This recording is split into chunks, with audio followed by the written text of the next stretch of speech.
Magandang araw, CCF family! Welcome to Sunday Fast Track, where you ask real-life questions and we give you biblical truths. Ako po si Ian Perez from Big Singles Ministry at kasama po natin ang ating speaker na si Pastor Julius Rayala upang sagutin ang inyong mga katanungan.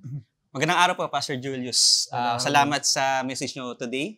Handa na ba kayong sagutin ang ating mga questions? Alright. So, Pastor Julius, yung mensahe nyo is about pag-asa.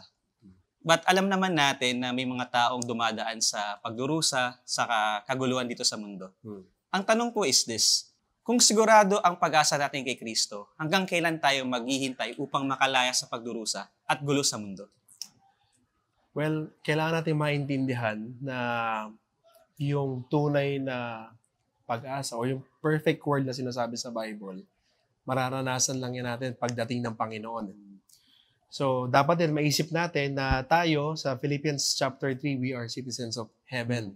So, dapat mas panghabaan natin yung pananaw natin sa buhay na yung buhay para sa atin mga Kristiyano, kahit sa normal na tao, hindi lang to para dito sa mundo. Meron pang susunod na buhay. So, dapat yung mga mindset na makita natin na, pwede pala na buong buhay ko, magdurusa ako dito. Pero when you look at it, comparing it to eternity, hindi siya mako-compare. Kahit nga sa napanood natin sa testimony, diba, sa Romans, na yung current suffering cannot be compared dun sa future glory. Kaya as you wait, I don't know when will be the time. Pwedeng sagutin ni Lord ngayon. Pwedeng hindi. Sa Hebrews 11, marami mga faithful na tao na nampalataya sa Panginoon pero hindi sinagot yung panalangin nila dito. Masasabi bang talo sila? Hindi. Kasi pag na kay Kristo ka, panalo ka eh. Siguro last na lang, naalala ko rin yung kay Paul sa Philippians chapter 1. Na ini-encourage yung mga taga-Philippi na sabi niya dito, baligtas ako, hindi, walang problema. Kasi for me, to live is Christ, to die is gain. So ang pinakamaganda doon siguro is as you go on that journey, I know it's not easy, pero yung tunay na kapahingahan, kapayapaan, kay Kristo mo lang matatagpuan. Hindi yun sa absence ng pagsubok o problema. Yun siguro. Salamat, Pastor Julius. No? Speaking of, kanina sabi mo, yung hope natin, matatagpuan natin sa pagbabalik ulit ni Kristo. Sakto para sa pangalawang tanong natin. Ano nga ba ang pag-asang dala ng Pasko?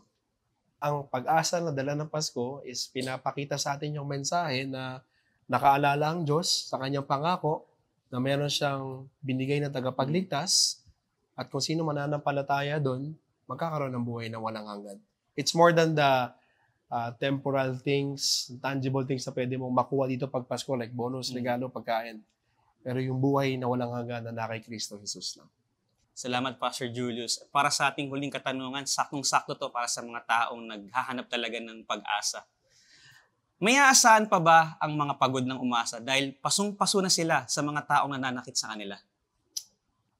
Alam ko, mahirap sabihin o kumbaga, hindi natin masasabi kung gaano katindi nararanasan nila eh. Kung gaano kahirap yung pagdurusa or gaano na sila kapagod sa sitwasyon.